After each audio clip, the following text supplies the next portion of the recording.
Hola amigos, bienvenidos al canal de YouTube Mira la Voz de Arroyo. Hoy tenemos como invitado muy especial a Pascual Jiménez. Él es concejal del Partido Socialista Obrero Español aquí en el Ayuntamiento de Arroyomolinos y bueno, ya estuvimos hablando el otro día con él por un tema muy distinto, que era el tema del desahucio de Rimo y sus dos hijos, pero hoy el tema es algo muchísimo más agradable, mucho más bonito, que él nos va a explicar en un momento. Así es que, Pascual, buenos días y bienvenido de nuevo al canal de YouTube Mira la Voz de Arroyo. Buenos días, Paco. Pues cuéntanos este nombramiento de cultura, patrimonio histórico y turismo. ¿Qué es? ¿Quién lo ha nombrado? ¿A qué te vas a dedicar en ello? Creo que es es una recompensa importante a todos los años que llevas trabajando dentro del patrimonio, ¿no es así? Sí, bueno, entiendo que pues el partido ha tenido esa deferencia, sobre todo por la lucha que siempre he hecho respecto a la defensa del patrimonio histórico y a su posibilidad como ser un motor económico de un turismo sostenible. Básicamente este nombramiento recae en mi persona a propuesta del Partido Socialista Obrero Español de Madrid, que es quien hace las propuestas de gente de su partido para formar parte de estas comisiones y todo lo relacionado con la Federación de Municipios de Madrid. Uh-huh. Mi misión allí, pues bueno, será velar y tener una actitud propositiva junto con el resto de fuerzas políticas, porque hay gente del Partido Popular, hay gente de Ciudadanos, pues en materia de patrimonio histórico, turismo y cultura. Estupendo, porque, bueno, tenemos que decir que tú eres arqueólogo, ¿no es así? Sí. Además sí, de... soy mi oficio es arqueólogo, aunque ahora mismo no estoy ejerciendo, pero bueno, uno nunca deja de ser arqueólogo. Además de profesión y de vocación, continuamente sí. En el Facebook vemos cómo estás publicando pues todo aquello de arqueología que ves por sí, todo el mundo prácticamente. Temas de arqueología, historia, creo que bueno, todo lo que pueda ayudar a difundir este tipo de ámbito, pues creo que la gente lo recibe siempre con muy buena gana. Sí. Y bueno, también como arqueólogo tengo la vertiente social de estar siempre, elaborar contenidos en materia de memoria histórica, que creo que es una asignatura que este país tiene pendiente y sé que es un tema espinoso para algunas personas, pero creo que es lo que siempre digo, se buscan cerrar heridas, pero para cerrar heridas hay que abrir fosas claro. y poner fin a un proceso que ya llevamos mucho tiempo de democracia y que creo que no ha sido completo, ni gobernando unos, ni gobernando mi propio partido. O sea, quiero decir que yo en esto soy crítico, creo que hemos tenido muchas ocasiones para poner fin a esto, pero de alguna manera, bueno, siempre hemos estado un poco descafeinados. Ya, bueno, pero esperemos que poco a poco pues se vaya consiguiendo el poder poner todo esto en orden. Es fundamental, un país sin cultura no es un país libre y la cultura no se hace de hoy a mañana, hay que mirar el pasado, el presente para poder tener un futuro esperanzador. Pascual, en el municipio yo sé que tú has estudiado mucho el patrimonio que tenemos aquí en Arroyomolinos y creo que es un patrimonio bastante importante. Cuéntanos, sí, por favor. Estudiar. Siempre me he preocupado por la defensa del patrimonio de Arroyomolinos. Creo que es un patrimonio envidiable que, gestionado por otros gobiernos, no digo solo por el actual, digo por los diferentes gobiernos que han pasado por el municipio, podríamos estar al nivel y ser la envidia del suroeste de Madrid. Creo que hay pueblos que sí que han protegido su patrimonio, como pueda ser Navalcarnero, y pueblos que, como nosotros, que quizá no le hemos prestado la atención que debiéramos. Arroyomolinos tiene un patrimonio inmenso, y sobre todo poco conocido. La gente siempre se queda con el Torreón. Aquí siempre hago la misma observación, no es un torreón lo que queda únicamente, realmente es un castillo, queda la planta, se puede observar a día de hoy al menos la parte que queda, porque ha estado modificado con la instalación de jardines y demás, se ha modificado esa planta, pero en grandes líneas sí que se puede observar la traza del castillo, un castillo de mediados del siglo XV, un castillo de transición de esa etapa de época medieval al Renacimiento, donde la gente, si está interesada en este tipo de castillos, tipo castillo fortaleza, pequeñitos, sobre todo para control del territorio puede acudir a la etapa de colonización. Parece curioso, pero en Sudamérica, Santo Domingo y en el Caribe, España instaló este tipo de castillos, este tipo de fortalezas, residencias, porque les permitía dominar bastante bien el terreno. Aparte de este castillo, que está lo que es el Torreón muy bien conservado, la verdad, pese a que a veces creo que la reconstrucción o rehabilitación que se hizo en su momento fue excesivamente agresiva, porque primó la protección de zonas que realmente no pertenecían al castillo original, sino que eran unos añadidos de fases posteriores, del 16, del 17, entonces le quitaba esa relevancia que debía de tener la torre.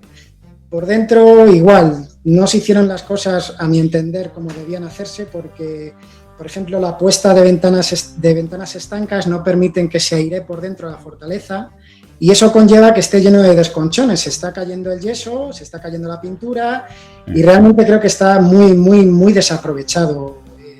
Este castillo podría tener un tipo de utilización muchísimo mayor que la que tiene a día de hoy. Hoy con la situación de COVID que tenemos no se hace, pero normalmente lo único que se realizaban allí eran bodas, pequeñas bodas, que tenían, esto siempre es impopular decirlo, pero tenían una agresividad hacia el patrimonio porque, joder, lo más bonito que hay es siempre, pues este tipo de actos, que se case la gente. El problema es lo que venía después. Lo que venía después era una acumulación de basuras, de confeti, de vasitos de plástico. El arroz que se lanzaba, lo que hacía realmente era alimentar a las palomas, cuyas heces son súper agresivas para la piedra que hay allí. Pero bueno, aparte del castillo, que es quizá el emblema de nuestro municipio, aunque para mí es sobre todo destacable el conjunto de molinos harineros históricos que tenemos, que a diferencia del Torreón no son bienes de interés cultural, pero son conjuntos históricos. El molino doble, que podrían considerarse dos molinos, el molino de Valdefuentes, el molino de las Isabelas y el molino del Caño. Junto con los 5 molinos, lo que tenemos es una enorme presa, no sé cómo estará, miedo me da acercarme un día y ver lo que me pueda encontrar. A lo largo de 5 kilómetros se encontraban los 7 molinos que figuran en nuestro escudo. Se agrupaban en 2 grupos, 5 al norte del Torreón y 2 al sudoeste. De los primeros quedan 4, de los segundos nos queda solamente 1. Cada uno dependía de una presa de la cual se abastecía para hacer su trabajo. Visítalos respetando nuestro patrimonio. Pero era una presa construida para... Realmente el sistema de molinos es doble, y me explico. Hay un primer sistema que iría desde Valdefuentes, desde la finca, ahí está el molino de Valdefuentes, que es el que está en la loma. Hay una loma que hay un pino, también se le llama molino del pino, que tiene un grafiti. Algún gracioso pensó que era bonito ponerle un grafiti, pues es el molino del grafiti. A partir de ahí, ese sistema bajaba hasta abajo, hasta donde está, creo que es la calle Castilla y León, ese es el molino del Caño. Está medio tapado, donde están los jardines de Andalucía abajo, podemos ver una especie de agujero, eso es lo que queda del cubo del molino. Ese sería un primer sistema de molinos. Y el segundo sistema de molinos, tenemos constancia de que por la toponimia hay un molino que se llama Molino Perdido, lo cual da cuenta de cómo puede estar. Ya, perdido total. Claro, entonces sabemos que en algún momento ese molino iniciaba el segundo sistema de molinos, que conectaba ese molino perdido con la presa que os estoy comentando, una presa que además es espectacular porque se ven perfectamente cómo se van solapando las fases. Cómo se empieza en el siglo un núcleo, se ve un núcleo de la presa del siglo XVI y luego cómo a través del XVII y del XVIII se van modificando. Se caracteriza principalmente por unos bloques de granito enormes y unas enormes grapas de hierro. Nosotros podemos ver ahora el arroyo y decir, bueno, pues tampoco lleva tanta fuerza, ¿verdad? Bueno, pues fuerza debía de llevar porque ahora ya no se verá debido a que estará cubierto de plantas autóctonas, de maleza, de hierbas, de no haber tenido un mantenimiento, pero se puede observar cómo llegó un momento en que se colmató, esa presa se colmató pues de no usarla y esos granitos fueron desplazados, o sea, tuvo que tener una fuerza impresionante. Ese desplazamiento de este sistema de presa, presa hidráulica, lo que hizo fue variar el cauce del arroyo. El arroyo antes acababa donde empezaba la presa. A raíz de quedar abandonada esta presa, el arroyo colmató, subió por arriba y fue buscando, horadando el terreno. Cuando yo fui una de las personas que dirigió una de las campañas de limpieza y documentación de los molinos, y siempre veíamos un arranque de ladrillo que iba hacia ningún lado, era como un voladizo. Siempre pensábamos que ese era el famoso puente de cameros, que hablan las crónicas. Pero a raíz de la excavación vimos que era una presa. ¿Qué es lo que quedó al voladizo? Al voladizo quedó la parte de la presa que apoyaba sobre la loma del terreno, pero ese arroyo lo que hizo fue buscar una salida natural y lo que hizo fue dejar en voladizo parte de la presa. Entonces se ve perfectamente cómo el arroyo acababa. De hecho, por fotos aéreas, yo invito a la gente que lo pueda ver por sistemas de mapas de Google o de cartografía del Instituto Geográfico, que se puede ver perfectamente. Puedes ver el discurrir del arroyo normal y cómo de repente acaba y se mete en lo que es en un trocito de montaña horadada, pero puedes ver cómo la vegetación por donde debía de tener el cauce original es súper verde, no tiene nada que ver con el secarral que tiene alrededor. Lo que sí quería comentar a raíz de esto es que el pueblo era Arroyo de los Molinos, Arroyo de los Molinos, ¿no es así? Originalmente no empezó llamándose Arroyo de Molinos, sino primero fue Chozas de Molino. Chozas de Molino, correcto. Molino, y luego ya empezó con Arroyo de Molinos, Arroyo Molinos, acabó dando venía gente de otros lugares aquí a moler entonces. Era un pueblo importante.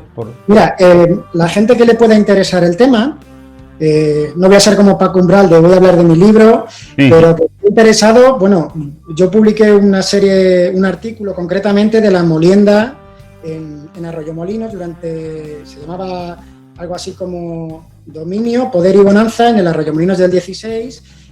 Se publicó en un congreso que hubo de molinología en Segovia, y allí hablo sobre todo, no solamente de las estructuras que tenemos en Arroyo Molinos, sino sobre todo de la sociedad. ¿Quién venía a moler? ¿De dónde? Y para ello, una fuente que puede consultar los vecinos, que viene muy bien, son las relaciones topográficas de Felipe II. Felipe II, el mal llamado rey de los papeles, porque sí que es verdad que era rey de los papeles, pero fue uno de los mejores reyes que tuvo la monarquía hispana, quería saber qué había en sus territorios, en cada momento qué había, qué industria había, cuántos vecinos había. Para los arqueólogos es una fuente magnífica porque además nos da cuenta no se llaman restos arqueológicos, pero sí ruinas. Entonces, en Arroyo Molinos, lo que sí nos dice es que da una documentación de los molinos que estaban en servicio, y luego nos decía que ahí venía a moler gente, pues desde Riñón, Fuenlabrada, Móstoles, Alcorcón, Navalcarnero, incluso de zonas del ámbito toledano, de la comarca de la Sagra, Serranillos del Valle. Toda esta gente venía a moler grano. Y venía a moler grano porque en Arroyo Molinos teníamos una enorme industria molinera para aquella época. De hecho, en estas épocas que hay de la guerra de los Trastámaras, una guerra civil que se desencadena entre los partidarios de Juana la Beltraneja y los partidarios de Isabel, que sería Isabel la Católica, Gonzalo Chacón, que se acabaría siendo señor de Arroyo Molinos, pone todo su empeño por obtener el territorio de Arroyo Molinos para engrosar el mayorazgo de Casarrubios que él tenía. Isabel la Católica, ¿es verdad que estuvo aquí o no llegó a venir? Bueno, hay mucha fantasía, igual que se dice que en el Torreón de Arroyo Molinos estuvo mal llamada Juana la Loca, que fue una reina impresionante. Lo que pasa es que siempre ha estado denostada por la historia. No sabemos si por su condición de mujer o porque se llevó el apoyo de los comuneros, pero bueno, siempre ha estado con ese tipo de adjetivo peyorativo, pero bueno, también dicen que estuvo encerrada aquí en el Torreón de la Princesa de Éboli de Pinto, pero bueno, no hay una documentación oficial que nos diga que por aquí estuvo Isabel la Católica. Sí, decían que una noche sí que estuvo aquí Isabel la Católica, que iba de paso, pero no. Dicen que estuvieron en Móstoles, que estuvo en Móstoles. Ajá. Entonces, de Móstoles a Arroyo Molinos no sé si es que da para una jornada, ¿no? creo que es de este tipo de leyendas populares, que es bonita, oye, está muy bien, pero documentada no hay nada documentado. Qué bien. Hay una parcela grande en la que, sí, es una parcela yo sé que muy polémica, porque ahí se encontraron algunas ruinas, apareció algo impresionante, algo que no tiene parangón en la Comunidad de Madrid. Para acabar con el tema de los molinos, ¿vale? Hemos dejado los molinos ya. Sí, seguimos. Decir que el molino doble, hacer no una denuncia, ¿no? Pero pedir por favor a la gente que usa los caminos rurales, que de verdad que pasan con quads, con motos de cross, con bicicletas y están destrozando lo poco que queda de acequia del molino doble. El molino doble, cualquiera que pueda ir ahora, pues se ve un arco enorme de ladrillo y los 2 cubos del molino. Pero el enganche, hay un enganche a ese acueducto por donde pasan este tipo de vehículos, y la última vez que fui pues me dio mucha pena porque es que está todo lleno de ladrillos que se han ido moviendo por el paso de este tipo de vehículos, y al final si no lo cuidamos tanto de las administraciones regionales, locales y nacionales, que aquí estamos todos en el mismo barco y hay que luchar por lo mismo, vamos a acabar por perder y deteriorar un monumento. Es verdad que en la legislatura pasada, acuérdate que había un proyecto para rehabilitar los molinos, luego al final no se pudo hacer, pero sí sería un buen proyecto. En la época en la que, esos 2 años que estuve de coordinador, pues puse mucho empeño en la protección y puesta en valor de este tipo de monumentos, como el que hablaremos ahora después, porque entendía que había que reinventarse, es decir, Arroyomolinos, que está bien, pero no puede ser únicamente tener como motor económico el Xanadu.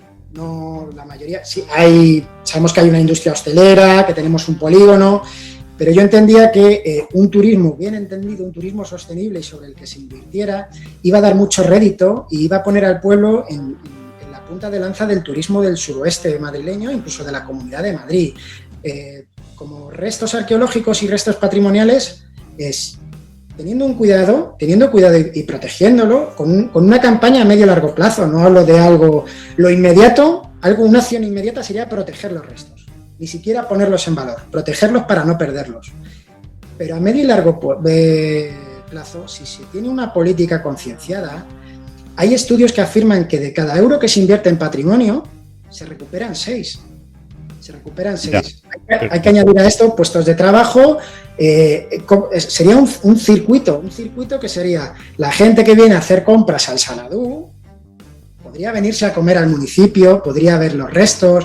Nosotros en su día tuvimos reuniones con el antiguo gerente de Xanadu y nos decía que sí, que a veces estos autobuses que Xanadu ponía, pues los llevaban al pueblo pues para consumir un poco en los bares, tal, pero que realmente no había nada que les justificara el moverse desde el Xanadu hasta aquí.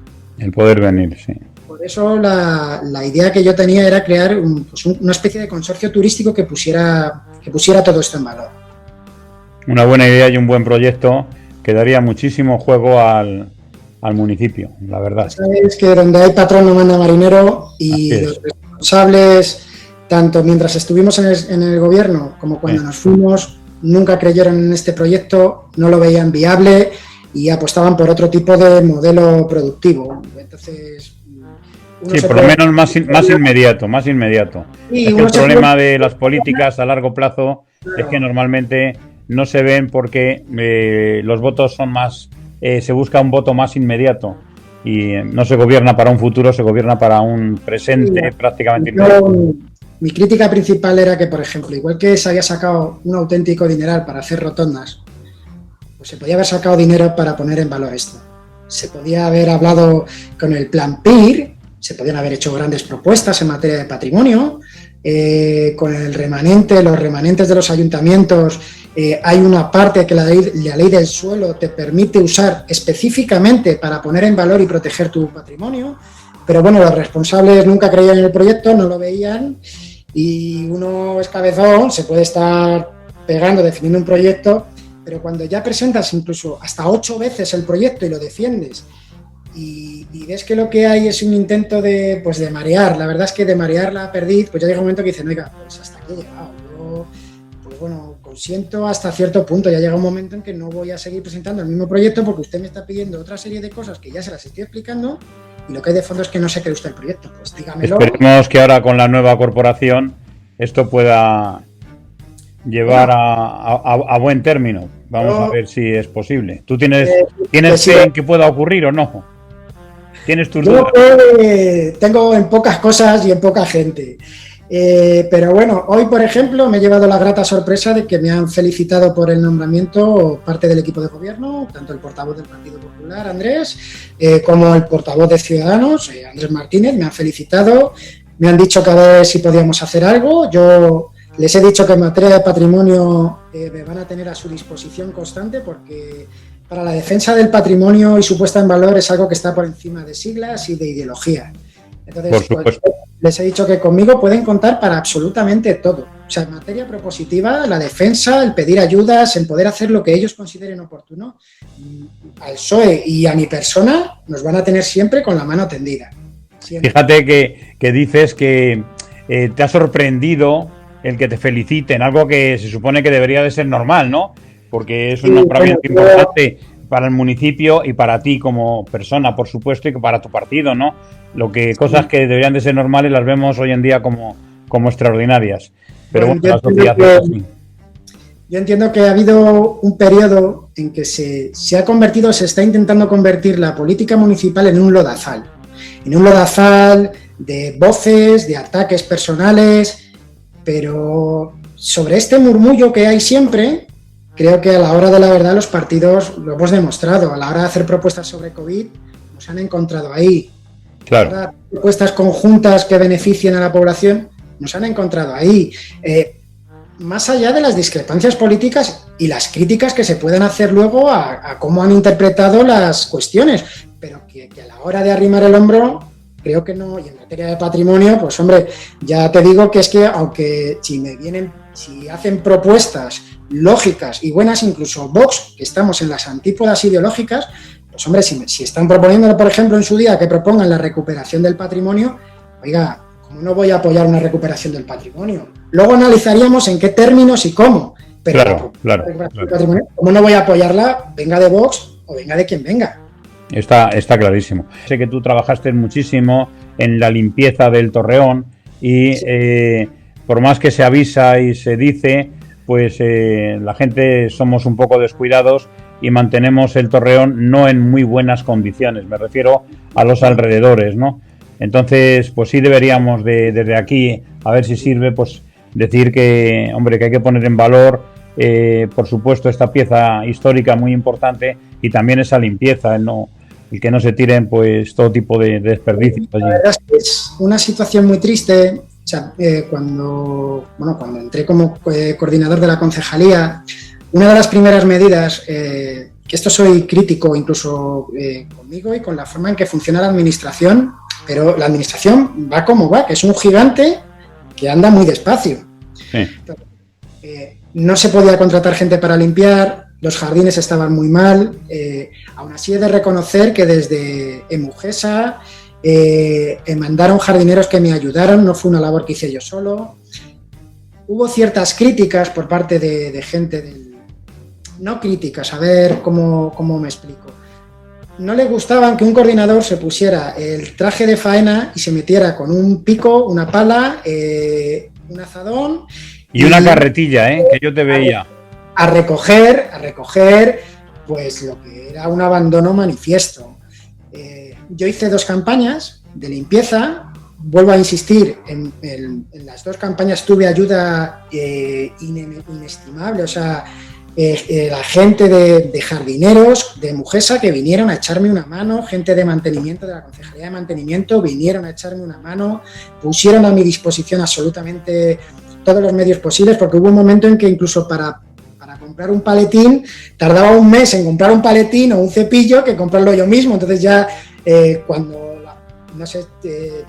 el concejal, que en este caso pues creo que era Jesús Piris o tú mismo, que erais concejales era el Partido Independiente de Reuniones quien gestionaba la Concejalía de Mantenimiento, en cuanto tuvisteis conocimiento de eso, dijisteis, esto no puede ser, y pusisteis a mi disposición un cepillo, una carretilla, o sea que no hubo problemas. Claro. Y ¿Qué menos? ¿Qué menos? Lo que había de fondo era, joder, a mí se me caía el alma a los pies porque bastante deteriorado estaba ya el Torreón por unas políticas ya no solo de restauración, sino de limpieza. Es decir, hay una serie de esgrafiados, los esgrafiados son una especie de lechada que vemos a la entrada del Torreón, es como de yeso, es un cemento, no llega a ser cemento, es un yeso con unos esgrafiados que son una especie de marcas o dibujos, hay redondeles, con motivos hidráulicos, quizás relacionado todo esto con los molinos.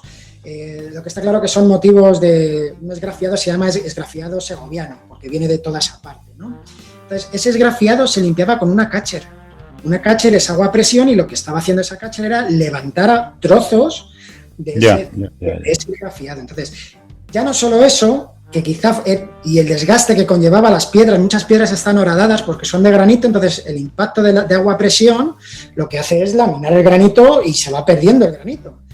Más que eso, que había que mejorarlo y se mejoró en su momento trayendo un camión con cuba, con agua y regando y cepillando el suelo, por ejemplo, y no tanta catcher, lo que realmente te dolía era ver que pues, los silos, que son almacenaje de grano, están los agujeros hechos, pues tú te asomabas y a día de hoy, o sea, no pude meterme allí porque el grado de infección que podías coger allí no era para que fuera una persona o exponer la salud de los trabajadores del ayuntamiento a quitar toda esa basura. Eso había que hacerlo con material de desinfección porque la gente lanzaba bolsas de basura lanzado a esos agujeros. O sea, teniendo contenedores en el colegio del Torreón, hay que tener muy mala leche y tener el colmillo torcido como para ir y echar las bolsas de basuras dentro de un bien de interés cultural. A eso se añade el puente que hay un foso, aquello es un vertedero, que sé que a día de hoy, pues de vez en cuando pueden recoger, no todo lo que se desearía, porque sigue estando hecho una pena. La hierba ha vuelto a aparecer. En la entrada hay una entrada occidental que está justo debajo de un jardín artificial que se puso, que eso es también de tener unas luces, poner árboles que necesitan 7 metros cúbicos de tierra para extender sus raíces, pues se ponen encima de unos restos arqueológicos con una chapa de madera. Yo no sé quién autorizó eso, pero es para darle 2 medallas, Ya. O si la pierde, porque es que era espectacular. Pues esa zona, que es una entrada, se llama una entrada de tipo oriental, porque es acodada, es decir, con recovecos, y con 2 torres de entrada que permitía la vigilancia de quien entraba al recinto. Bueno, pues esas 2 torres, a una de ellas le doy un máximo de 2-3 años si no se toma partido y conciencia en restaurarla. Esa torre se caerá, acabará cayéndose, porque está en un voladizo igualmente, la base es muy poca la que tiene, y lo que tiene, pues hablamos de bolsas de patatas fritas, latas, todo tipo de basura, toda la basura, playeras, hay zapatos, bolsos. Cuando entramos en el anterior equipo de gobierno, cuando fuimos allí a ver qué había hasta neveras. O sea, como una persona puede llegar y tirar una nevera a un foso de un bien de interés cultural. O sea, eso es algo hecho a conciencia. O sea, no es algo de voy a tirar una bolsa de pipas. Sí, sería importante hacer una campaña en este sentido, igual que se han hecho campañas para el tema de los excrementos de los perros, que ahora habría que aumentar con la tirada de guantes y mascarillas. Era otra batalla que me costó discutir con más de un vecino, la verdad, cuando le llamé la atención, porque bajaban a los animales y aquello parecía un pipicán. Sí. Hay fotos que yo tengo en mis redes sociales de hace 2 años o 3, en las que saco carretillas de heces fecal, o sea, de heces de animales. De los perros, sí. O sea, una carretilla, que es importante el nivel que tiene aquello, de heces secas. O sea, llega un momento en que dices, es que o recojo las heces o recojo la basura, pero no puedo. Entonces hice diferentes campañas y aquello era espectacular. O sea, el nivel de dejadez por parte de todos, de la administración local, regional, de los propios vecinos, no hay una conciencia. Luego aquello se ha tomado como, pues ya no solo pipicán, sino como un parque de bolas. Es decir, muchos padres que están en su pleno derecho de irse a tomar su cerveza a las terrazas, magníficas terrazas del municipio. Pero hombre, ten un poco de cuidado.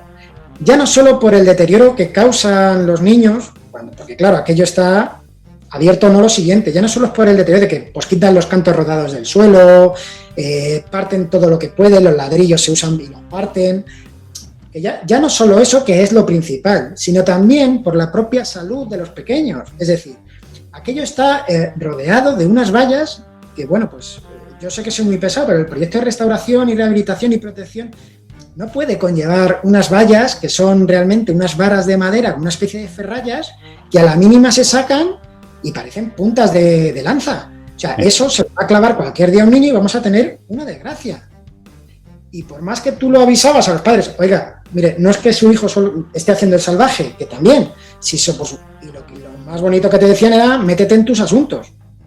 Ya. Entonces te encontrabas con eso y decías, joder, también hay que decir que no todo es malo, que hubo un montón de solicitudes de vecinos cuando nos vieron empezar estas campañas de limpieza que querían participar. No pudo ser porque la administración nos exigía que se les hiciera una serie de seguros y demás por si pasaba algo. Y cuando empezábamos, queríamos poner en marcha todo eso, pues ya venían las lluvias, venía el invierno y se acabó, ya no puedes limpiar. Pero hubo muchísimos vecinos que querían participar y te daban ánimos y joder, qué bien y tal. Yo creo que siguen siendo mayor el número de personas que se preocupan por el patrimonio que el número que... Sí, eso está claro, que en todo siempre hay muchísima más gente que ayuda, que colabora, que está mentalizada, tanto en el tema de los perros como en el tema de patrimonio, con mascarillas. Lo que pasa es que nos fijamos en aquellas personas que, digamos, dan la nota. Dan la nota. Independiente del tema de recogida, mentalización de basuras y tal, ¿qué se puede hacer de forma más o menos inmediata, según tu criterio, para poder mantener lo que queda del Torreón, que no se deteriore más? Independiente, Pascual, de una cosa, que yo lo que hizo Patrimonio, esos toldos que puso ahí, ese toldo a mí eso no me gusta, yo creo que ahí se cargaron. ¡Qué enorme! Vamos, no sé, yo es que eso nunca lo he visto bien, pero ya sabemos que patrimonio es patrimonio y lo que digan va a misa.